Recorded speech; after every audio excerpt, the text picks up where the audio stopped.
नमस्कार दोस्तों। किसी ने मैसेज किया है कि सर आपने पहले कुछ वीडियोस बनाई हैं ऑब्सेसिव कंपल्सिव डिसऑर्डर के ऊपर, लेकिन उसके बाद आपने काफ़ी वक्त से इस विषय पर वीडियोस नहीं बनाई हैं। तो सर क्या आप कुछ जैसे हाथ धोने की जो बीमारी होती है ऑब्सेसिव कंपल्सिव डिसऑर्डर में, उसके बारे में कुछ बता सकते हैं जिससे कि वो समस्या ठीक हो जाए? क्योंकि मुझे वो दिक्कत काफ़ी वक्त से है और मैं काफ़ी वक्त से परेशान हूँ और मुझे कोई ठीक से समाधान नहीं मिल रहा है। तो क्या किया जाना चाहिए, ये सवाल था। देखिए, मुझे ये जो जानकारी है, मैं कई लोगों को जानता हूँ वास्तव में, रियल में, जिनको ये समस्या है इस किस्म की, और मैंने उनको देखा है तड़पते हुए, परेशान होते हुए। इसलिए मुझे इस विषय की थोड़ी जानकारी है और मैंने लोगों को इम्प्रूव होते हुए भी देखा है। तो मुझे जिस भी विषय की जानकारी होती है तो मैं कोशिश करता हूँ उस टॉपिक पर वीडियो बनाऊँ। मैं ये तो दावा नहीं करता कि मुझे हर चीज़ का ज्ञान है, किसी को हो भी नहीं सकता हर चीज़ का ज्ञान, लेकिन हमको जिस चीज़ का पक्का ज्ञान है, जिस चीज़ के बारे में जानकारी है, पता है, तो वो हमें शेयर ज़रूर करना चाहिए। क्योंकि जो लोग हैं, अनजान हैं, उनके कुछ काम आ सकती है चीज़। तो मैं अपनी तरफ से कोशिश करता हूँ। बाकी ये तो लोगों के ऊपर है कि मेरी बात को कितना सुनते हैं और कितना उसको अपने जीवन में उतारते हैं। खैर, वो मेरी जिम्मेदारी नहीं, वो तो लोगों की जिम्मेदारी है। तो ओसीडी के संबंध में मैं जो कहना चाहता हूँ कि जो लोग नहीं जानते उनको मैं बता दूँ कि ऑब्सेसिव कंपल्सिव डिसऑर्डर ये जो है अपने नाम से ही क्लियर है। ऑब्सेशन होता है, इसमें कंपल्शन होता है, और ये डिसऑर्डर है, बीमारी है। ऑब्सेशन होता है कि कोई ऊटपटांग चीज़ दिमाग में आ गई, जैसे मान लो किसी के हाथ पे कुछ लग गया, कोई गंदगी लग गई, तो उसके दिमाग में चलता रहेगा कि अब ये गंदगी है, ये गंदगी किसी न किसी तरीके से उसका शरीर खराब कर देगी और चीज़ों को पवित्र अपवित्र कर सकती है, पता नहीं क्या कुछ। मतलब जो मन में विचार आता है, जो ऊटपटांग एक डरा हुआ मन जो कल्पना कर सकता है, उस सब को मन सच समझता चले जाता है और उससे डरता चले जाता है। और फिर कंपल्शंस, एक सनक उठती है, नहीं ऐसा करना है, ऐसा करना है।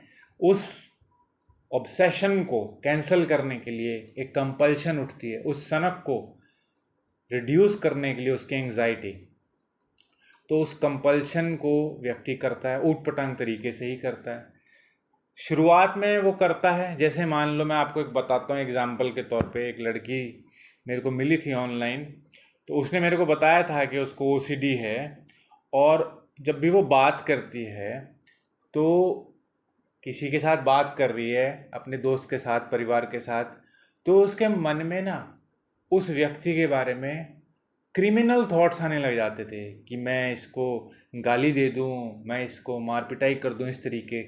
जबकि वो ऐसा कुछ नहीं चाहती थी, लेकिन ये रैंडमली आते हैं। तो उसने क्या किया, वो जो आसपास लकड़ी होती थी ना, उसको छूना शुरू कर दिया। खुद को एक तरीके से ऐसे बोलना, मतलब खुद को समझा दिया कि अगर मैंने इस लकड़ी को छू दिया तो इसका मतलब ऑटोमेटिकली कैंसिल हो जाएगा। ठीक है। तो जैसे ही वो किसी से बात करती, उसके मन में उटपटांग विचार आते, तो फिर वो आसपास जो भी कोई लकड़ी होती उसको छू देती एक बार, तो उसको अपने मन में हो जाता कि हाँ, मैंने लकड़ी को छू दिया, इसलिए मैं अब इन विचारों से मुक्त हो गई, मेरा इन विचारों से कोई लेना देना नहीं है, ये विचार सेपरेट हो गए। लेकिन क्या होता है, धीरे धीरे व्यक्ति जब एक बार वो कंपल्शन करता है तो उसको शांति नहीं मिलती है। फिर वो 2 बार होती है, फिर वो 10 बार होती है, फिर वो 20 बार होती है, ऐसे बढ़ती चली जाती है। फिर उसको नंबर्स का भी वहम होने लग जाता है। ये बेसिकली वहम की बीमारी है। जैसे कोई हाथ धोता है तो एक बार हाथ धोया, उसे शांति नहीं मिल रही, वो बार बार हाथ धोने लग जाता है, तो इसमें नंबर्स भी आ जाते हैं। फिर नंबर्स के रिलेटेड भी आ जाता है अंधविश्वास, कौन सा शुभ, कौन सा अशुभ, कौन सा पवित्र, कौन सा अपवित्र। इसमें फिर बहुत कुछ रिलीजियस ओसीडी भी आ जाता है, सब कुछ आ जाता है, धीरे धीरे स्टार्टिंग होती है। ये जो बीमारी है बेसिकली, ये बहुत ही धैर्य के साथ, शांति के साथ ही सॉल्व की जाती है। बहुत टाइम लगता है, लेकिन इसको सॉल्व किया जा सकता है, ये मैं कह सकता हूँ। और इसको आप स्वयं ही कर सकते हो। अब जो मैसेज आया है वो हाथ धोने से संबंधित है। अब क्या है कि हाथ धोते हैं, हाथ धोते धोते मन में कुछ भी आ जाता है कि ये बैक्टीरिया रह गया, ये चीज़ रह गई, या हाथ धोते धोते मान लीजिए कहीं पे हाथ लग जाता है, तो फिर से हाथ धोना शुरू। तो इसका क्या है, देखिए इसका आपको मैं बताता हूँ। आप एक बात समझो कि ये जो बीमारी है, हाथ धोने की बीमारी है या ओसीडी कोई सी भी बीमारी है, कि आप जितना कंपल्शन करोगे ये उतना ज़्यादा होगी। ये कंपल्शन हमें टेम्पररी रिलीफ तो देता है, लेकिन परमानेंट सॉल्यूशन किसी भी चीज़ का नहीं है ये। हमारा जो सबकॉन्शियस माइंड है वो आदतें स्टोर करता है, उसका काम सोचने का नहीं होता है। और कॉन्शियस माइंड जो होता है वो काम करता है सोचने का। लेकिन जिनको ओसीडी हो जाती है वो कॉन्शियसली तो कुछ सोचते नहीं, सब कुछ सब कॉन्शियसली करते हैं, मतलब अवचेतन मन से करते हैं। तो मैं आपको अगर संक्षिप्त में इस बीमारी का इलाज बताऊं तो वो सिर्फ़ और सिर्फ ये है कि आपको थोड़ा थोड़ा करके इन आदतों को छोड़ना पड़ेगा। वे ऐसे ही छूटेंगी ये आदतें, क्योंकि ये धीरे धीरे आदत बन जाती है। हमारे मन में जो भी विचार आता है हम उससे प्रभावित होके कुछ एक्शन करने लग जाते हैं और वो एक्शन धीरे धीरे आदतें बन जाती हैं। तो अगर आपको कोई बात, कोई आदत छोड़नी है तो रीजनिंग में कभी मत जाएं। मैंने एक चीज़ देखी है कि जो लोग तर्क वितर्क में जाते हैं वो हमेशा कभी भी ओसीडी से बाहर नहीं निकल सकते। इसलिए आपको सिर्फ एक चीज़ सोचनी है कि क्या मुझे ये आदत रखनी है कि छोड़नी है। अगर छोड़नी है तो फिर सोचना नहीं है, उसको छोड़ देना है। लोग सोचते हैं हम रीजनिंग कर लें, रीजनिंग से कुछ फ़र्क पड़ जाएगा, ऑटोमेटिकली कुछ ऐसी बातें आएंगी। इसमें रीजनिंग काम ही नहीं करती है। इसमें तो आपने जो चीज़ छोड़नी है बस एक, क्योंकि पता तो आपको भी है कि ये ओसीडी है, पता आपको भी है कि ये समस्या क्रिएट करती है चीज़, इसका कोई लॉजिकल सेंस ही नहीं है, नॉनसेंस है, लेकिन आदतन आप करते हो। तो जब आप करोगे तब आपसे होगी भी नहीं। इसके लिए आपको थोड़ा सा विजुअलाइजेशंस भी प्रैक्टिस करनी पड़ेगी। आप मन में सोचो कि आप वो चीज़ किस तरीके से करना चाहते हो, रियल लाइफ में वैसे कर पा रहे हो।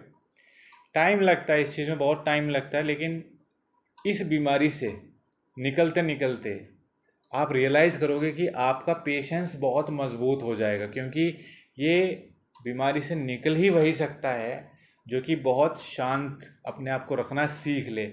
क्योंकि जितना आप एंग्जाइटी के वशीभूत होकर काम करोगे उतना आप ज़्यादा परेशान रहोगे। सबसे पहले तो आपको एक चीज़ समझना है कि आपको गुस्सा बहुत आएगा छोटी छोटी बातों को, क्योंकि आपके हिसाब से आप सब कुछ परफेक्ट चाहोगे। आपका वहम आपको मजबूर करेगा कि सब कुछ परफेक्ट तरीके से करना है। और आप तो चलो कर लोगे लेकिन दूसरा नहीं करेगा, और आप जब दूसरों को देखोगे तो आपको बात बात पे गुस्सा आएगा। आप दूसरों को बदल नहीं सकते। तो इसका तरीका यही है कि आपको शांत रह के समझना पड़ेगा कि ये बीमारी है, इसको जल्दी से जल्दी ठीक करना है, और ठीक आदत से ही होगी। इसमें कोई रीजनिंग काम नहीं करती है। मैं आपको क्लियरली बता रहा हूँ ये। आप जितनी जल्दी से जल्दी इस चीज़ को रियलाइज़ कर लो। मैंने बहुत लोगों को देखा है जो रीजनिंग करने लगते हैं वो रीजनिंग में ही इतना थक जाते हैं कि उनके पास वो एनर्जी ही नहीं रहती कि उस कंपल्शन से लड़ाई कर सकें।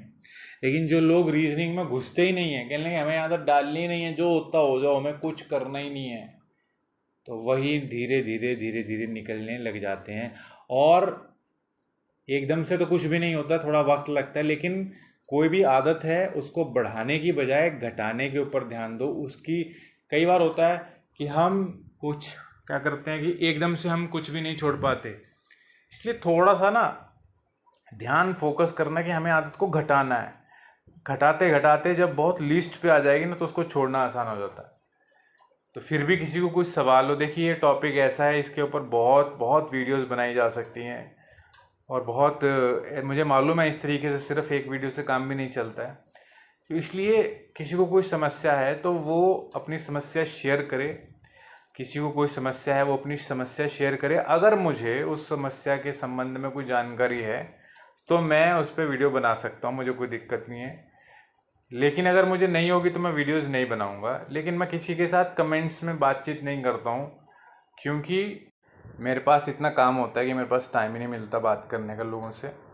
और जब बातचीत करो तो फिर बातचीत बहुत लंबी हो जाती है और इतना टाइम बहुत टाइम कंज्यूमिंग होता है। तो जो भी व्यक्ति अगर कोई समस्या है तो अपनी विस्तार पूर्वक वो समस्या बताएं, उसके ऊपर अगर मुझे कुछ पता होगा तो मैं वीडियो बना दूंगा, नहीं पता होगा तो मैं नहीं बनाऊँगा। लेकिन कोई व्यक्ति मुझसे कमेंट्स में कॉन्वर्सेशन की उम्मीद ना करे, क्योंकि टाइम की वजह से नहीं हो पाता है। लेकिन कोई किसी भी प्रकार की कोई समस्या हो तो आप शेयर कर सकते हैं, कोई दिक्कत नहीं है इसमें। Thank you.